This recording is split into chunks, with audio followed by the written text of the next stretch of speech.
All right, so this one's a bit strange, but apparently there's a TikTok trend which has gone viral about a letter written by Osama bin Laden 20 years ago in which he basically tries to justify the 9/11 terrorist attacks which he orchestrated. And then in response, a Fox News host just went on this screed ranting against America's youth. But before we unpack all that, if you haven't yet, please hit that like, subscribe, and the alert bell. Okay, so one of the things I pride myself on about this channel is that it sticks to politics, electoral politics, political theory, politicians in general. We try not to delve into culture war issues or the latest fads unless they have a direct connection to politics, specifically electoral politics. And I think this one does, so I'm willing to talk about it. But apparently, there is a TikTok trend, which has gone viral, about a letter written the year after the September 11th terrorist attacks by Osama bin Laden. Now, this letter has been a matter of public record for 21 years, right, at least. But apparently it's gone through a resurgence because some TikTok users and influencers got a hold of it, and in the current political context in which there's another resurgent conflict in the Middle East between Israel and Hamas, this letter and its sentiments are just apparently popping off. In large part because people are talking about it on Twitter. Apparently, it didn't go quite so viral initially, but then a reporter gathered compilations of TikTok videos discussing it, and then that popped off, and it just became this like feeding loop. So videos about bin Laden's criticism of the United States surge in popularity on TikTok. This is from the New York Times, videos on TikTok supporting a decades-old letter by bin Laden criticizing the United States and its support of Israel surged in popularity this week, adding to accusations that the company is fueling the spread of anti-Semitic content. The letter, titled Letter to America, was published a year after the terrorist attacks of September 11th that were orchestrated by bin Laden. He defended the attacks in New York and Washington and said Americans had become servants to Jews who he said controlled the country's economy and media.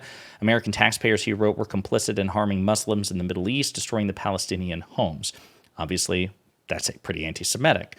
Some TikTok users said this week that they viewed the document as an awakening to America's role in global affairs and expressed their disappointment in the United States.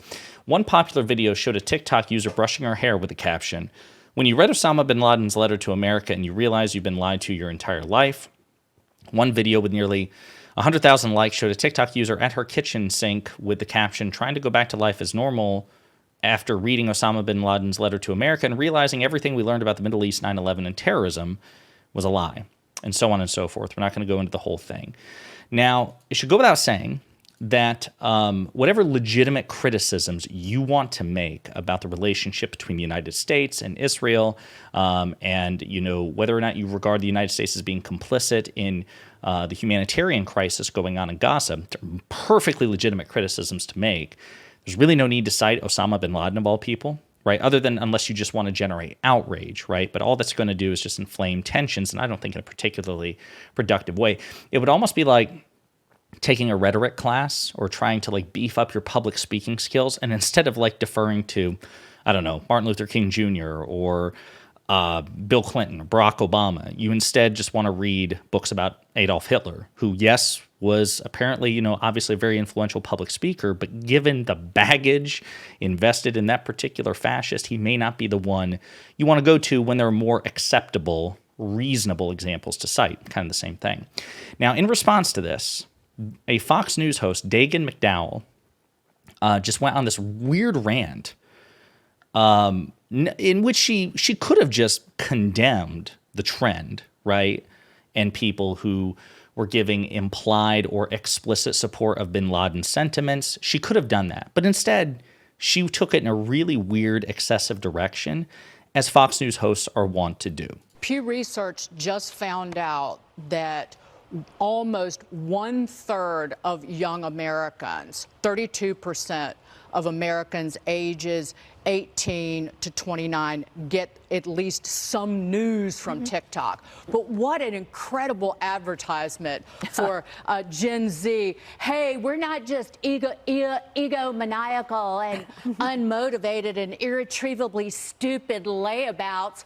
We're also immoral and heartless and pretty evil. Good luck getting a job, you morons. Yeah, Good luck getting the Gen Z vote. you moron, because it's not like every Gen Z person out there is out there spreading this video. Again, if you look into it, even though it went viral and even though that's very disconcerting, it wasn't like it was the most viral trend on TikTok. And as a matter of fact, TikTok, which is pretty loose in terms of its moderation because they prioritize engagement over everything else, very unethical in that respect.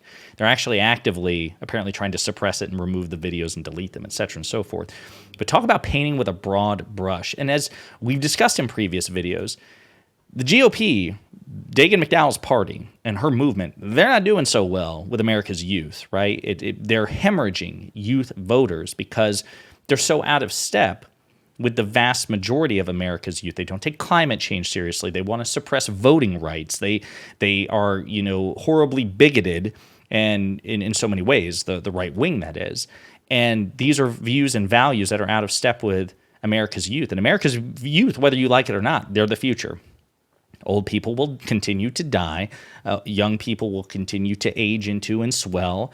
And it won't be long before Gen Z becomes enormously substantial voting base. I mean, in the midterm elections, they turned out like 18 to 30 points, depending on where you were and what race it was, in favor of the Democrats. So it's not like Republicans can afford to lose this base. And sentiments like Dagan McDowell don't help. I'll also point out that Vivek Ramaswamy, whom Fox News loves so much because they see him as a right-wing darling, he wants to raise the voting age to like 25 from 18. That's also not going to ingratiate yourself with America's youth. So anyway, I just found that really interesting because it does have political implications. The more that the right wing alienates America's youth, the more likely it is that they're going to lose elections, which I suppose, being on the left, that's really good news for us, right? So, but I don't know. I don't know what on earth possessed her to say those things. Again, to paint with such a broad brush, unless, of course, she's just a profoundly hateful person, which, being a Fox News host, seems pretty likely. Let me know what you think in the comments.